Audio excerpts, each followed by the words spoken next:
You can cry and cry until your eyes are red. You can toss and tumble on a sleepless bed, but you're wasting your time trying to lose the blues.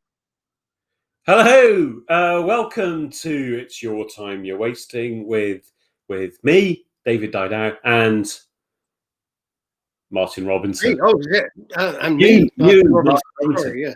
Yes, you. Hello, Martin. How are you? How the hell are you? I'm very well. I think had a good day so far, and haven't done much of any use. And put my feet up. Had some soup. Had some nice cream and tomato soup. Very nice indeed. That's product placement, by the way. You didn't. I now get. Was it Heinz? No. Baxter's. Yeah. Scottish. Right. Good. It is. So, have you? Where did that music come from? That music is, I think they're called the Hilltoppers or something like that. I just searched "It's Your Time You're Wasting" music, and that came up, and I really liked it. And I think it's got a pleasant sort of 1950s skiffle type vibe, which is the sort of show that we're putting together, sort of amateurish, haphazard, slapdash. We can't really play our instruments, but nevertheless, we're happy to put. Well, do you have a tune to play before you do something like go on stage or something like that? Do you have a favourite tune? I just shuffle on shamefacedly and sort of shrug my shoulders apologetically at the audience. And go.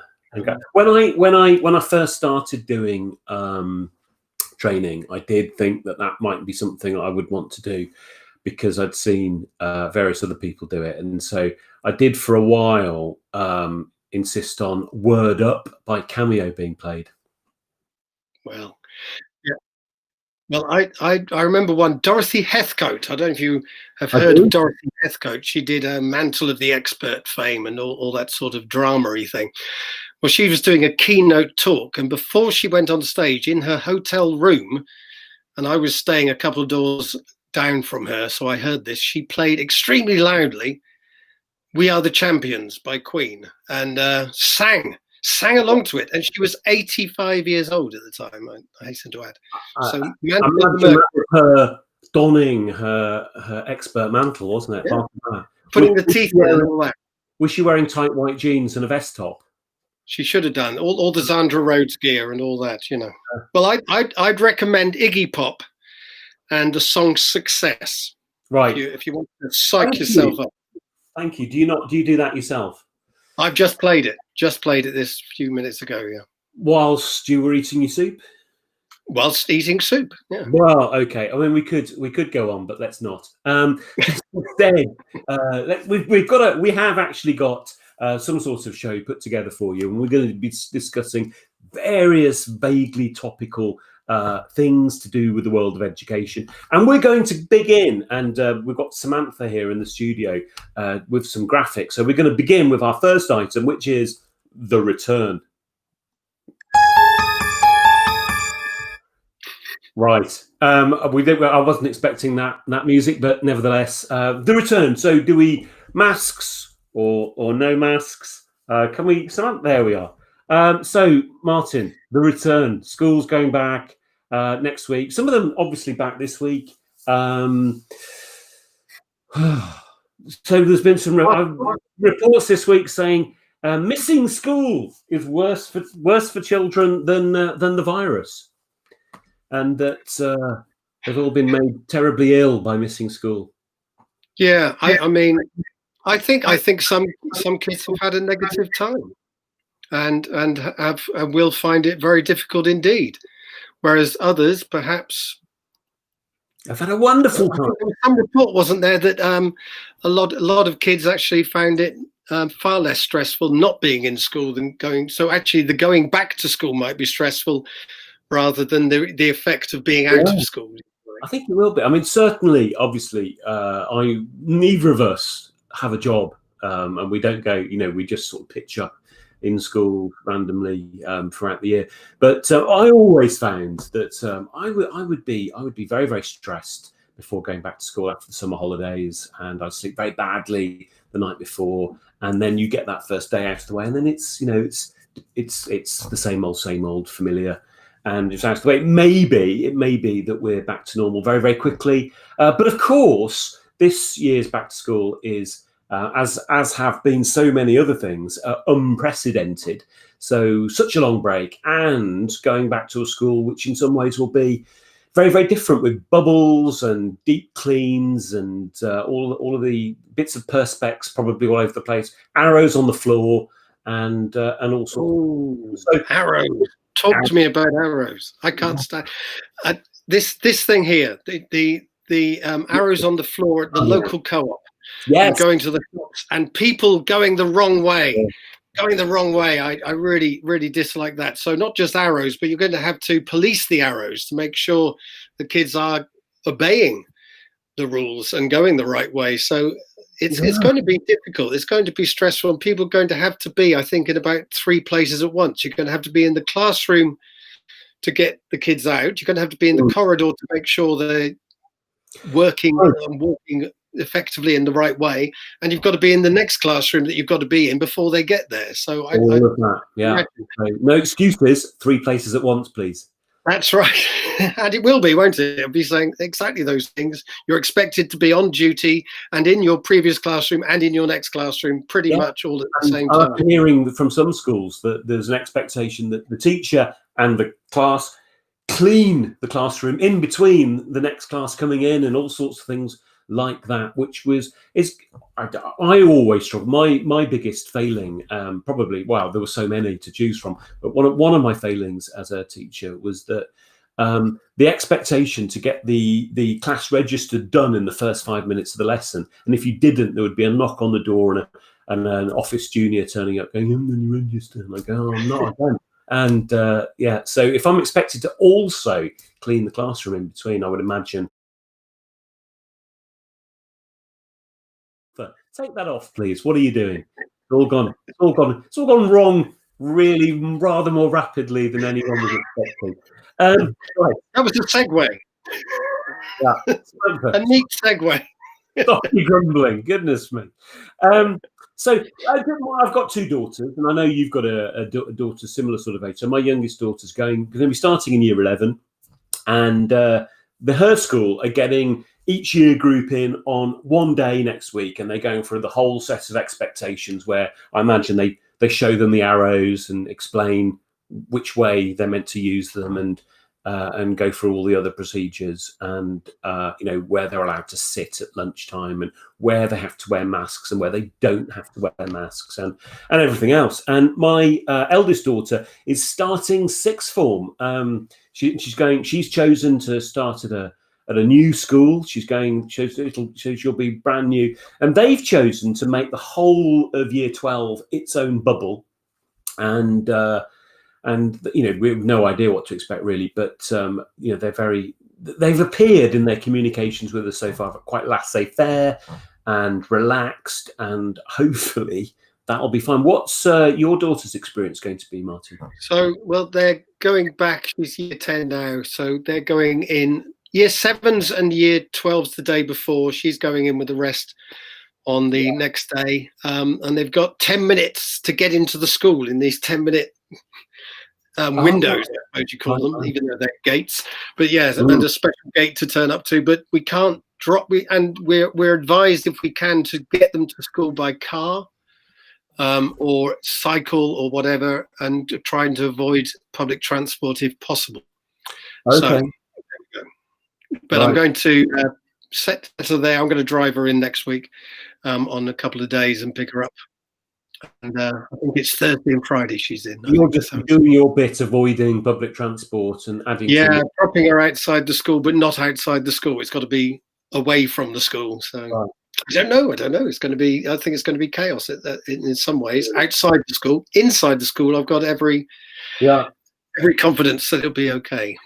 So speaking anecdotally about my own children, they're both pretty keen to get back to school. My youngest especially did not enjoy online learning and being away from the normal routine, and so she's very much looking forward to getting stuck into things and trying as far as it'll be possible for business as usual to resume. And obviously the older daughter going to this new sixth form is quite excited to see what's going to happen. Long may that last. How would you describe the anxiety levels in Shay Robinson? Oh, the anxiety levels. My anxiety levels are. Well, they're always high, Martin. You had trips to the loo before we went on air, didn't you?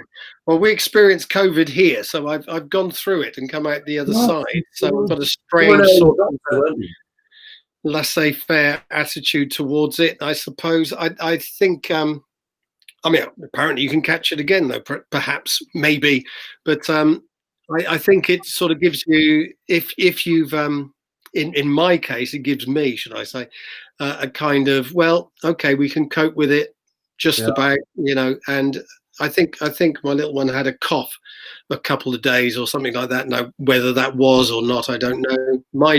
I was a bit more severe, as was my partner, and it's not a pleasant thing to have. I'll certainly say that, and but it's sort of, let's get on with it now. Let's get back to school. I think it's been too long for a child to be out of school, but I'd love it to be as normal as possible when she got back, and I know it won't be. So, and I think we're missing things like the extracurricular, and obviously being lovers of theatre, all the drama productions and the music productions and all those things that go on in the school that make it worth living, to go there, give you real purpose and things like that. So hopefully the curriculum will be new for her enough, because it'll be new GCSEs and all that, so that should interest her. It's not going to be a recovery curriculum of some description.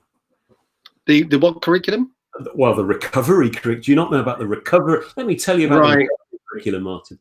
The idea, I think, that children have been so traumatized by not having been to school that they need some sort of boost to their mental health and well-being in order to get them through the anxiety of being back at school.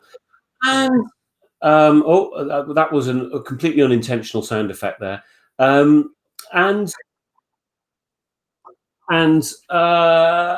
That, I don't know. I mean, it's interesting. I think, as we said earlier, there's going to be lots of children that were far less anxious because they were off, and some more.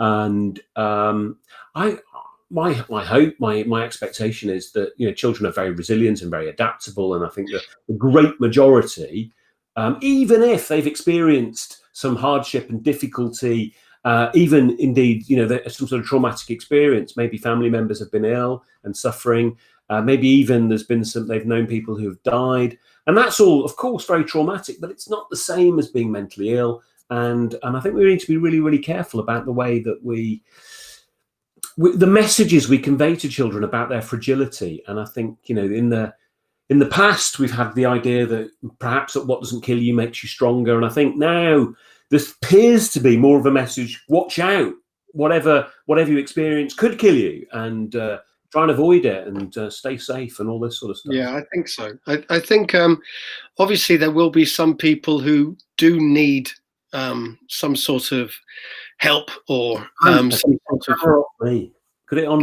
of aid, some sort of aspect of help, and some sort of perhaps meeting with a counsellor or whatever. But I think those would be individuals, and it's the sensitivity is how to pick those individuals up and to show that we're open for anyone who needs something or whatever. So it's a two-way process. But schools, have those things in place already, So hopefully that's, but rather than saying, right, we all are traumatized or whatever, well, let's get on with it. I suppose is the best way to deal with that thing. But there should definitely be pick-up for people and staff as well, who perhaps are feeling, especially if they're older staff or staff with certain medical needs or whatever, who need to be looked after and looked after carefully. But these are individuals rather than the whole. Absolutely, and there's been one of the big bits of or mini bits of furore that's transpired this week has been the argument about whether or not children should be wearing masks. I think maybe in some areas of the country, masks are going to be expected, in others not as yet. And there's been various sort of commentators who've got themselves sort of all a bit hot under the bonnet, saying that discipline will collapse if children are wearing masks, and other people going, no, it won't. What do we think is going to happen if children are going to be wearing masks in school? Well, I've been someone who, of course, has used masks for years in drama teaching. It's a well-known facet of our commedia dell'arte or Greek theatre or whatever, or trestle, if you know anything about them.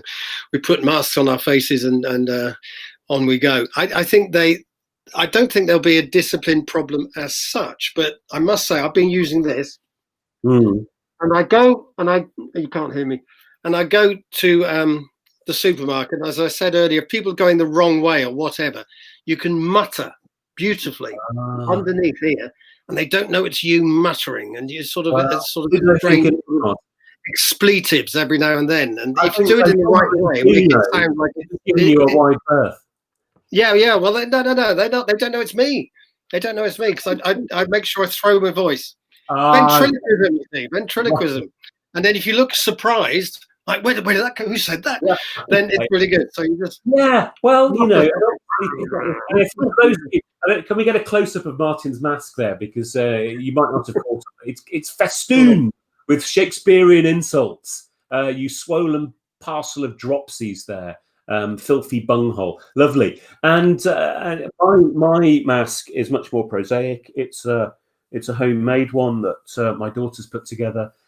We've invested in in mask elastic in order to with a little production line making masks in our spare room, with probably 15, 16 masks she's knocked out in the last couple of days. And yeah, I know. Maybe I think she's planning to sell them when she gets back to school. Do. Yeah, maybe. £5 a pop. Well, sounds jolly reasonable. So we don't think so. But you make the point there about being in the supermarket and muttering under your breath, and I can well imagine you doing that, Martin, a curmudgeonly sort of member of society that you are. One of the classic sort of passive misbehaviour techniques that teachers dread is the hum. I've never experienced it myself, but those who have say it's pretty irritating and obviously devilishly difficult to spot who's doing the humming. And I guess the anonymity, perhaps, of having that mask over your mouth and being able to, do a Robinson mutter or a hum might be disruptive in some schools. And I think maybe some of I haven't really fully understood exactly why people think discipline is going to completely collapse with masks, but I don't know. I think it will be fine. I think we'll play it by ear, but we shouldn't get too stressed about these things. I think social norms being what they are, that I'm not somebody that's terribly worried about my health in general, and I haven't. I don't feel particularly anxious about getting ill, but in public, especially in shops, I put my mask on because it's socially expected, and I feel guilty not having done that. And I know that that other people don't share my complacency and are feeling anxious, and I'm assuming that the social norms that are established in wider society are going to be played out in microcosm in school. And I think it's not just about wearing the mask; it's about the health reasons behind wearing the mask, which is to say, we are doing social distancing. We are working this way in the corridor. We don't want people massing together in too close in queues, or perhaps we're going straight into classrooms and not queuing outside, not handshaking, or certainly not handshaking people coming in or whatever, or air shaking or whatever people are doing to greet people in. We're getting in as quickly as possible, sitting in socially distant ways where we can, and mitigating where needed. But I think Spain now, I think they've brought in mask wearing in classrooms in Spain. It might be something that comes in at some point. And again, it does make it difficult to hear people. Yeah. It does make it difficult to speak and be understood. So I think there would be issues if it does come into classrooms. It's certainly not ideal, and nobody wants children to have to wear masks in school. And long may it continue that they're not having to. But if it becomes considered to be necessary, so be it, I think. Anyway, let's move on a little bit and talk now about the mutant algorithm and its fallout. There we are. Yeah. Okay. So it needs no introduction. Obviously, Boris Johnson has dismissed the Ofqual algorithm as a mutant. It's resulted in various high-profile resignations. Sally Collier's Ofqual and Jonathan Slater, the head civil servant at the DFE, has offered up his head for the chop. What do you think? Whose fault is it? Is it anyone's fault? Should Gavin Williamson be strung up by his thumbs? It's a very difficult one, isn't it? But I think this goes back to as soon as you say students don't have to sit their exams, but we want results. And as soon as you put that strange conundrum together, something is going to go wrong unless you do it in a really fair way. And it's very difficult to do it in a fair way if students haven't done their bit.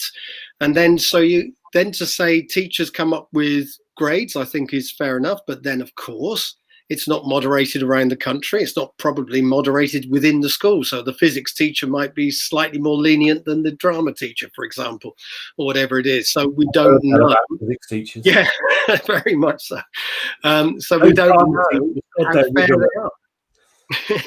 So the algorithm was thought of to try and make it fair at a macro level.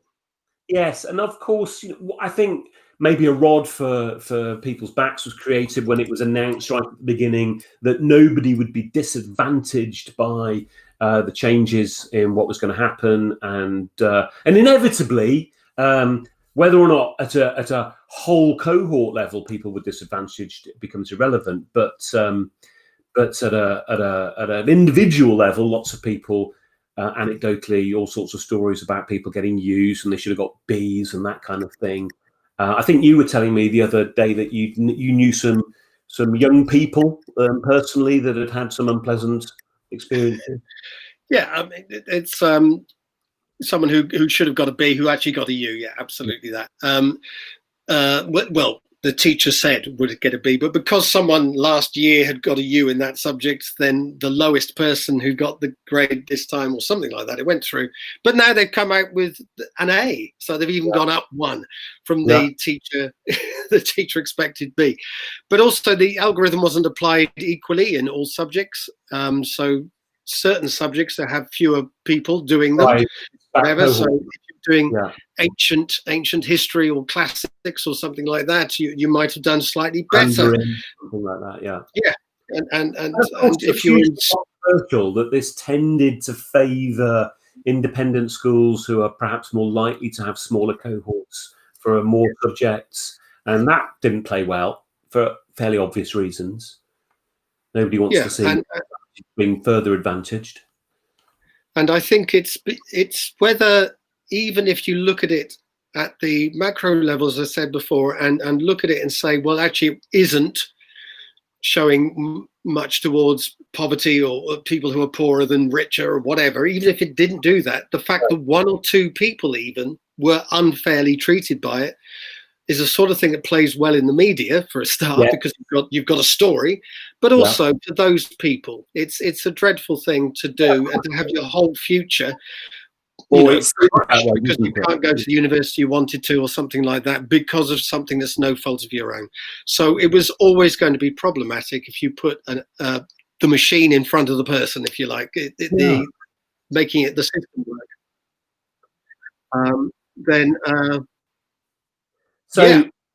Yeah, absolutely, and I think that one of the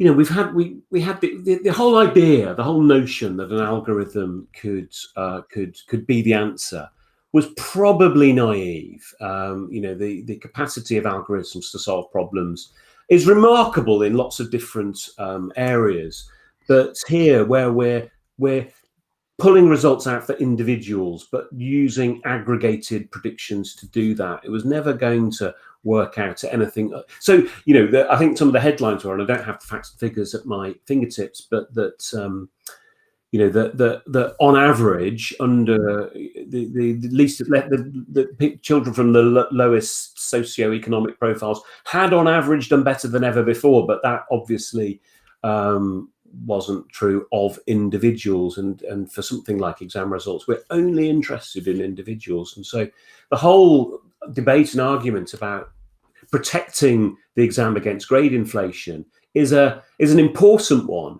but this year was so different to future years that was this the best way to do it? And I think one of the things that it maybe gets lost in all of this is we've been so preoccupied on fairness to the present cohort that we haven't really thought perhaps sufficiently hard about how we're discounting the future and the past, that people who have already done their exams the year before, and are they going to be disadvantaged anyway in the year to come? I'm sure efforts will be made to make the exam system as fair as possible, but nevertheless, it's going to have repercussions probably for some years to come. Well, also there'll be a call before the exams coming up, depending what happens. I mean, this is crystal ball time, so I've got no idea what's going to happen, but let's have a go. That sometime in the future that people say, well, this cohort going through year 11 GCSEs and year 13 for A levels or BTECs or whatever, they're going to be disadvantaged because they haven't had the full education they should have done, and perhaps with local lockdowns there'll be more months lost on the way. So there will be calls for perhaps more leniency along the way, and also certain parts of the exams are already being cut back as well. Yes, famously poetry, perhaps in English literature, etc. So there was a storm in the teacup. That it was one option that English department, the students could choose not to answer the question on poetry amongst various other options. And all of a sudden the headline is poetry bans, and extraordinary sort of column inches produced about absolutely nothing. Of course, poetry has not been banned. If you're worried, you're still allowed not only to read it for your own enjoyment, but even to answer an exam question on it. Even that. So that thank goodness. The other thing I think that this has thrown up. I mean, one of the things that's kind of astonished me is so we haven't done exams. We've done teacher assessment. There's all sorts of reasons why teacher assessment is massively inflated in terms of what's business as usual for exams, and lots of people have taken this as evidence that we shouldn't have exams, that we should have more teacher assessment. That's a bit of a puzzler. Yeah, it's also something that those of us who taught all through the years where there was more teacher assessment know full well that it's not necessarily. It sounds like a wonderful utopia, but when it comes down to it, the amount of work that the kids had to do, and the teacher had to supervise them, and then of course the teacher and this is the problem with it. If the teacher is being judged as well by the grades that their pupils are getting, you've got all of a sudden this sort of strange sort of, hey, I need to make sure you do really well in this test that I'm supervising, this controlled assessment, as they were called. So all of a sudden we got this real problem.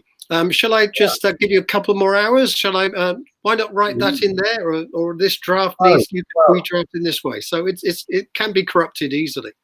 And I think most people who've had experience of controlled assessment in particular can tell you all sorts of stories of the corrupt practice which became fairly standard. But when I started, I don't know if everyone did it, but we were certainly sort of pushed in that direction, encouraged to perhaps bend slightly the rules or whatever. I had clear and explicit instructions that nobody was to hand in a piece of coursework lower than a B grade. Lower than a C, lower than a B. Yeah. No, definitely that. So how do you do that? How do you do that? You teach them brilliantly. Yeah, and that's what we did. Of course, we taught them brilliantly. And when I started as an English teacher, English was still 100% coursework, and And we weren't so bothered. I wasn't so bothered. The school I worked in wasn't so bothered about sort of how students' exam results reflected on us as a school or as individual teachers in those days. So there wasn't the same level of gaming going on. But what there was just huge stress. It was always particular sorts of students who are less organised, who, at the end of the, when the deadline approaches, are suddenly having to do 13 pieces of coursework in 3 days. And if you're an important subject, subject like English, like drama, math, science, you take them out of they're doing their rehearsal for the school play or something, and they're hauled out from the rehearsal room. Quite right. All of that, and I think the other thing that it's thrown up for me is that we've had all of this debate about standardisation with A levels and GCSE grades and all the rest of it. And one of the big knock-on problems with A levels is kids going to universities. But we're terribly complacent about the same stuff being business as usual in universities. That there's very little standardisation there. Yeah, I mean, the grade inflation at degree level is quite huge. And also, how do we know that the 2-1 from, I'm not going to mention any university, but 2-1 from there is equal to the 2-1 from over there? On our first episode. No, you're absolutely right. It becomes, I say that I've got a 2-1 or a first, and it has a meaning. People infer something from that, but what does it mean? Well, we don't really know. We've got no idea. We can't compare degrees from. Should we have, if we're so keen on standardization at GCSE and A level, shouldn't we also have it at undergraduate level, degree level?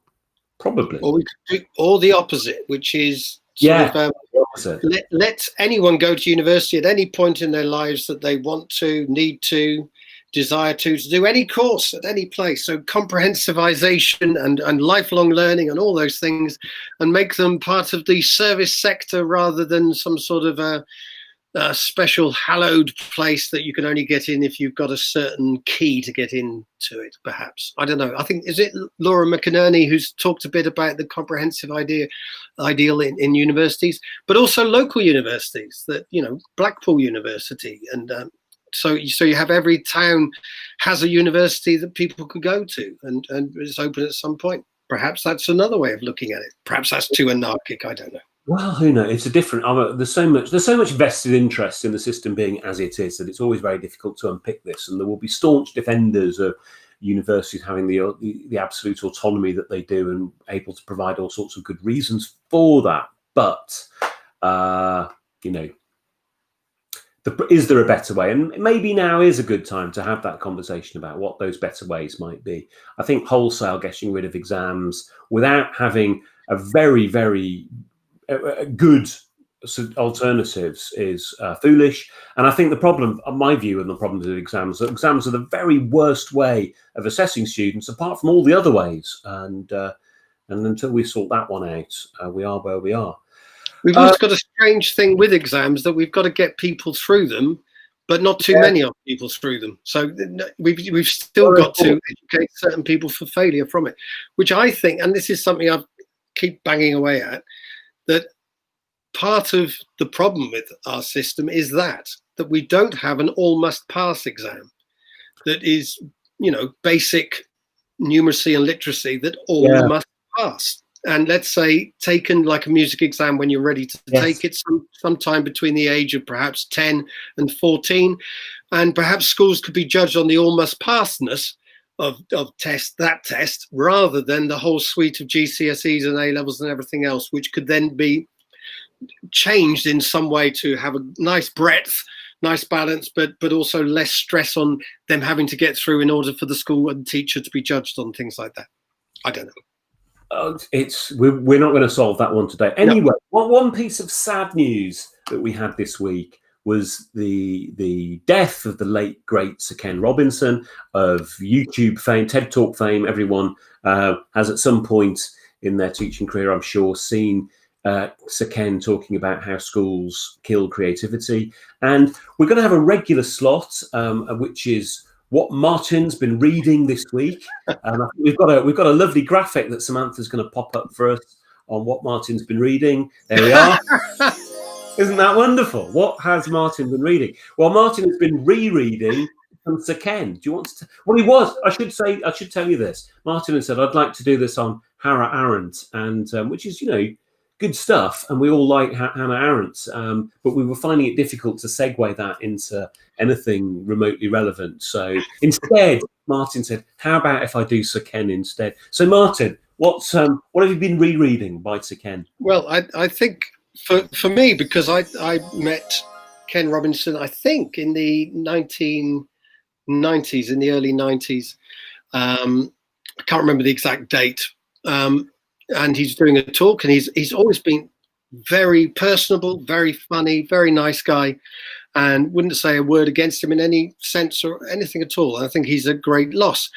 The interesting thing that I read, of course, was the All Our Futures, and I've reread that because I was involved at the beginning of that when it was launched, and I was sent across with a group of creative teachers, believe it or not, from this country. We went to the US of A, to Chicago, and watched what they were doing with creative partnerships and creative teaching over there on the back of the All Our Futures report. And it did point out one of the problems to me, but I'll come to the problem in a bit. But some of the things from the All Our Futures report are brilliant, I think. We define creativity as imaginative activity fashioned so as to produce outcomes that are both original and of value. I think that stands pretty good stead even today. Genuine creative achievement involves knowledge, control, and discipline combined with the freedom and confidence to experiment. And I think that works as well. Where it starts to go a bit wrong is something that I saw in Chicago, because if you think all these teachers have gone over there, they're going to show us some great creativity in education. What did they show us? They showed us a science lesson with some actors. And these actors were standing either side of a pupil. And one actor was pushing the pupil, and the other actor was catching the pupil and pushing them back. And this was about energy transference. And that was it. That was creative teaching. And this became the problem. And I think this is the problem that was in it right from the start. And I think it can be summed up in something again in the All Our Futures report. Teachers can be highly creative in developing materials and approaches that fire children's interests. By teaching creatively, we mean teachers using imaginative approaches to make learning more interesting, exciting, and effective. Well, hopefully it would have been more effective, but some of the things that came out of this, which was rather unfortunate, were things like making volcanoes out of cakes, and sticking bits of paper on the wall, and children walking around trying to get information from the bits of paper on the wall in the classroom and all that. In other words, the creativity of the teacher wasn't as creative as it could have been. It wasn't drawn from the discipline of teaching, nor the discipline of teaching the subject that was being taught, if you like. And I think a lot of problems came from that. But generally, Ken, great guy. His worst thing was about schools knocking creativity out of kids, because I don't believe that is true, nor I believe there is evidence of that. But the greatest thing he did was to actually say, well, this is an area that needs to be talked about. We need to think about the arts and creativity and all those things, and culture. It was part of the discussion, was also culture. Yeah. Sorry. But great guy. Carry on. No. Mixed response just on what came out of it. Yeah. Bear in mind, I mean, Blair and everyone were all enthusiastic, and then read it and then refused to put it into a big place. So it became something that was looser than the sum of its parts. I've read a couple of Ken Robinson books in my murky past. I was quite the fan of Sir Ken, and I read Out of Their Minds, and which was a brilliant exposition of problems. Very, very light on potential solutions. And I remember, I think, getting to the end of it, and the only solution that seemed to be offered was something called the Blue School, where people would paint themselves blue, and that was creative. And I remember, with all the best will in the world, wanting to believe in creativity, thinking this can't be enough. And also another book that Sir Ken wrote called The Elements, which was all about finding your passion. And if only children or anybody else finds their passion, everything will be well. And I think there's something, actually, I remember at the time even thinking, God, there's something quite misguided about that. If we're always looking for our passion, maybe we'd be better off instead just working hard at things and then passion developing through effort. Yeah, there's a lovely story he does about the kid who's naughty and couldn't stop moving, and then the psychologist goes out of the room and says, you haven't got a naughty child, you've got a dancer. And it's a true story about someone who became a great dancer, so.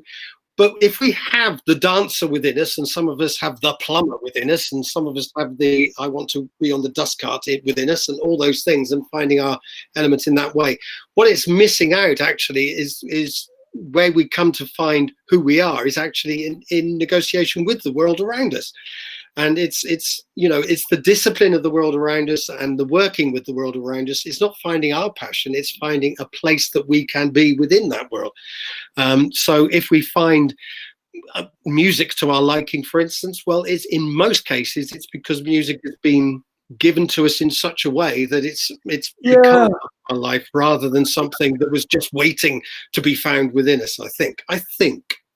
It's hard to know for sure. Anyway, a sad loss. Anyone who ever saw Sir Ken teach, even if it was only on a TED Talk, I saw him talk at Wellington a few years ago, and he was a fantastic raconteur, great storyteller, very funny man, and a sad loss to the education community. So there we are. Now, before we've got one final section before we go, moving on, an uncomfortable segue on from the sad passing of Sir Ken, but we're going to talk a little bit about the uncommon kerfuffle. And I hope you like these graphics. The almost no thought or time has gone into creating them.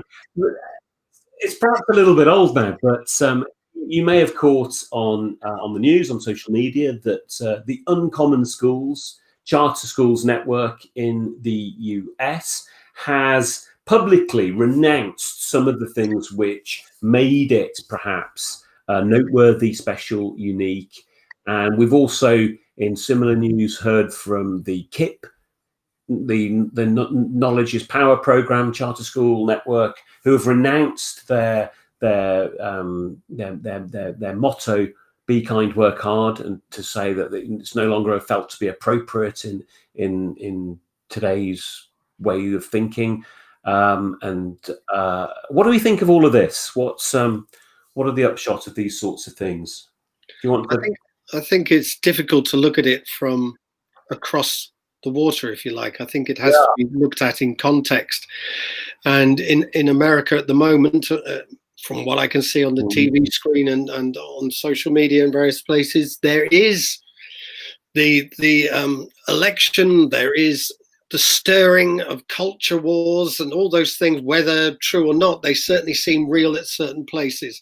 And so you've got Trump playing certain games and loving the fact that there might be sort of disruption on the streets and everything else. You've also got the Black Lives Matter protests. And if you've got a school with a majority, well, quite often almost segregated schools, you could talk about to some extent, and with perhaps a majority white staff or not, as the case may be, but certainly these issues can look very different from that side of the water, I think, than perhaps from afar from over here. Absolutely. I've been reading Thomas Sowell's new book, Charter Schools and Their Enemies. It's obviously very polemical, but he sort of starts off with this anecdote about segregated schools and how, for very good reasons, segregated schools in the US were considered to be something that needed to be gotten rid of. And I can no longer remember the name of the school, but he cites this one particular school, which was a segregated school, which only black students went to, which had absolutely phenomenal results. It wasn't academically selective, but it outperformed many selective white schools.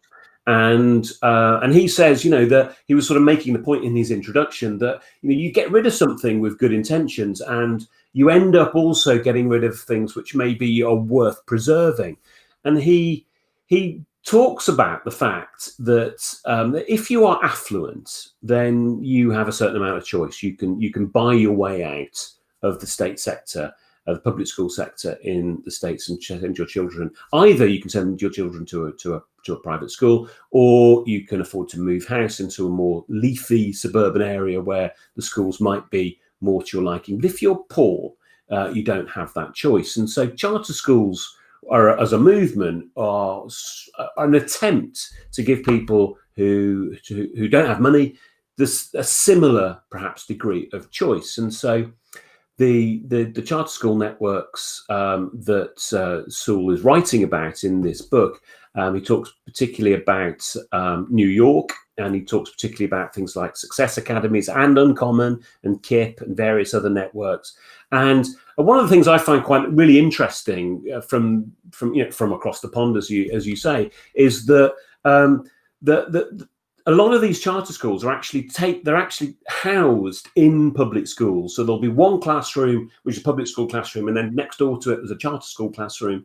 And so he's sort of crunching through all of these statistics and saying, with the same intakes, the same balance of ethnic diversity within the school, or lack thereof, the results between the two sets of schools are phenomenal, and that parents have been electing to choose to send their children to charter schools because it appears to offer a better way. And that he also, in his book, he recounts what he sees as the unreasonable opposition to charter schools from teachers' unions in the States. And he talks about the fact that there's so much sort of vested interest in lobbying and the sort of funds that are thrown at this by teachers' unions, that enormous efforts have been made to make it harder for charter schools to operate. So apparently last year, 2019, in California, I think I'm right in saying that some sort of legislation was passed so that charter schools can operate, but not with anything like the kind of autonomy that they had previously. They basically have to run pretty much identically to existing public schools, which reduces the choice. So the upshot of that is that poorer parents don't have any choice. They have to have the one offering. And, we could go into this in all sorts of ways. But one of the things that's really struck me about the Uncommon experience, I noticed, I don't know if on their Twitter feed, they were publicising a week before the beginning of term saying there are still places at some of our schools.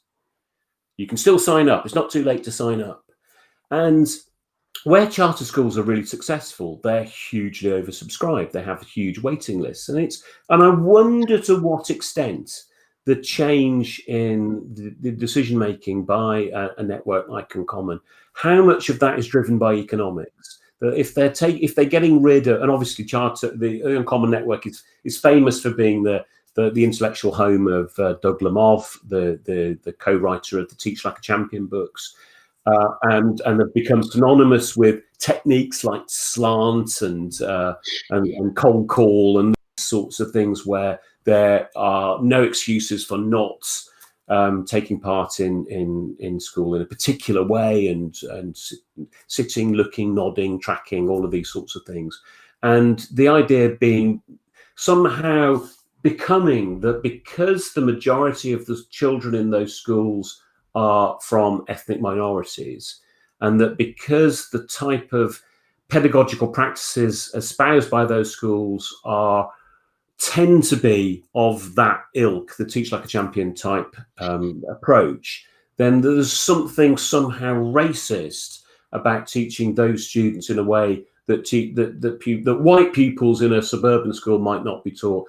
But indeed, it would also be probably true to say that children of absolutely the same racial makeup in the public school classroom next door but aren't being taught either. So to conflate it all with race seems disingenuous at best.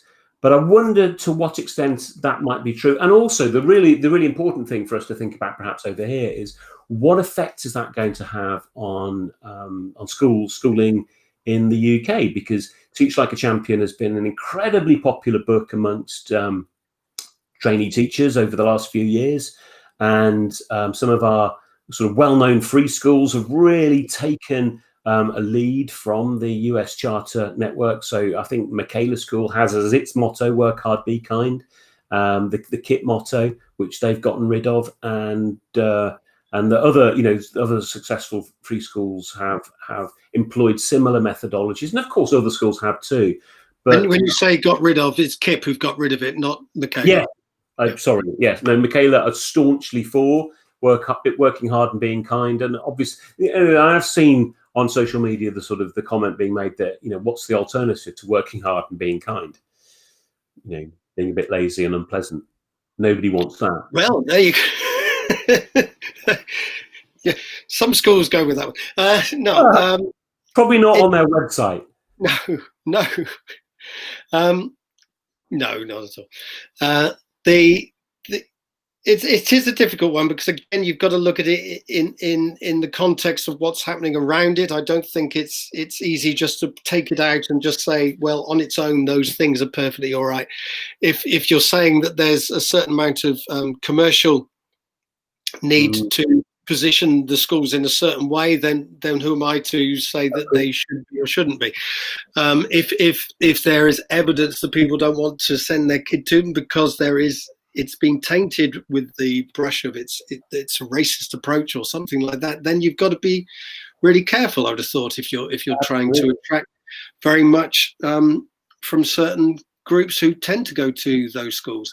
Over here, perhaps a slightly different story, but those techniques are controversial, and I think a lot of teachers look at them. If I look at something like slant or something like that, or 3, 2, 1, and all those things before you get your books out and all that, perhaps I balk at it a bit, and it's an emotional response to it. Yet I'm thinking of myself as a drama teacher, and I use 5, 4, 3, 2, 1 quite a lot. I use centering, which is stand still with your eyes closed, arms by your side, and being absolutely still, and then move slightly forward, slightly backwards, slightly to the left, slightly to the right, until you're absolutely still and quiet and silent, and things like that. So who am I to say, I would use certain things myself and then perhaps look at something else and feel a bit difficult about it. Perhaps it's different because it's a whole school approach. I don't know necessarily, but I can understand where perhaps people get that.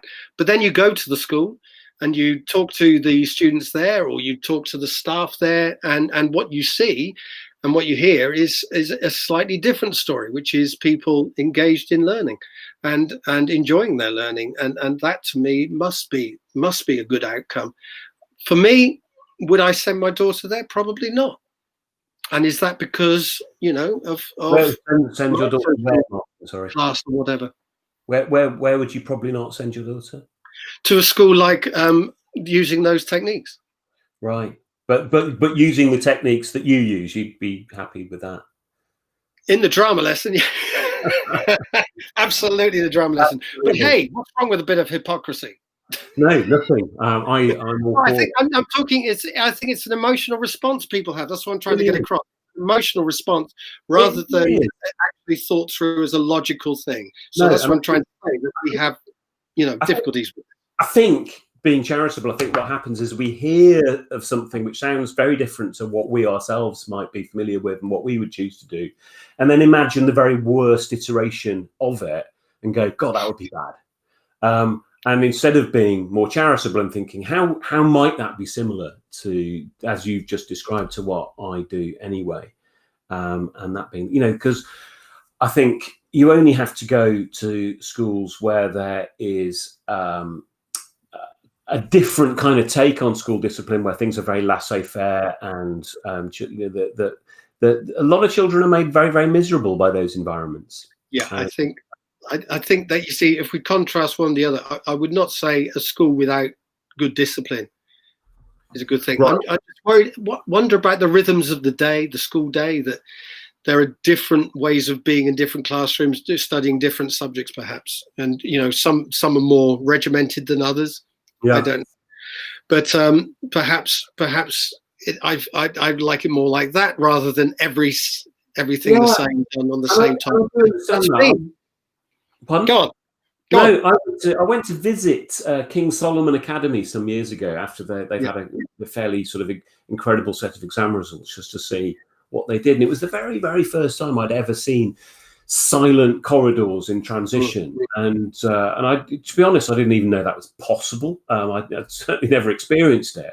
And I went and viewed the school, and it was, a lot of me, I think, in the way you're describing, felt somehow something in me was rebelling against the unfamiliarity and the strangeness of it. There were lots of little things where people didn't clap, they clicked to show their appreciation of other people, and there were all sorts of things that they did as a school to create an in-group as opposed to everybody else. It was almost like Millwall Football Club. Everyone hates us, but we don't care, kind of thing. Where everybody there felt special and different, and in opposition to what was outside. And me going in as an outsider, the fact that I felt uncomfortable is at least part of the point. You've clearly never experienced the silent corridors of Millwall Football Club. No, impeccable lesson changeovers at Millwall. I understand. I mean, I've seen corridors of extreme,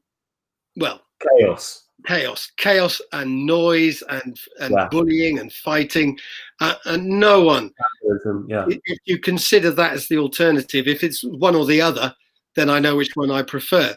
But absolutely, I think parents should have the choice of different schools, and kids should have not all schools should be exactly the same, offering the same thing. So I don't say that these schools shouldn't not exist, because for some kids, they clearly do. And that takes us nicely back to where we began, that without provision for people from lower socioeconomic backgrounds, it's only the rich, only the wealthy have choice, and that's clearly not a desirable outcome. If we believe surely in social justice, then the poorest within society ought to have choice as well.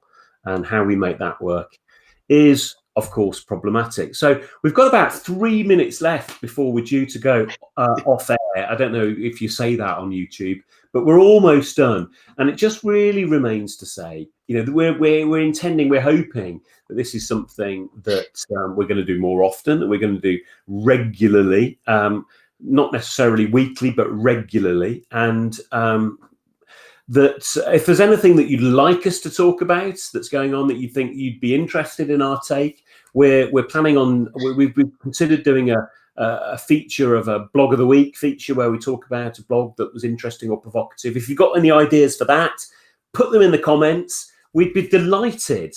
I'd be delighted, Martin. I hope you feel delighted too if people were to subscribe. Apparently, if we get 1,000 subscribers, we're in the big bucks. So it would be superb if that happened. So please do all of you can to make us wealthier. And any closing words from you, Mr. Robinson? Did we get any questions this week? Did we get any questions? Samantha, did we get any questions? No, we didn't get any questions. Thanks, guys. Nothing at all. Next time, we'll have a question section. Ask a question. But anyway, if you didn't ask a question, it didn't matter because it was your time you were wasting. Thank you very much for spending the last hour with us, and we hope to see you again. Bye. Okay, are we off?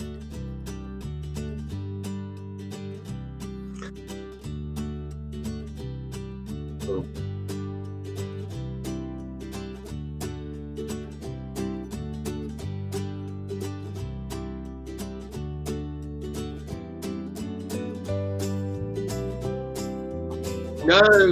We all fucked up. Everybody fucked up, but that's what made it fun.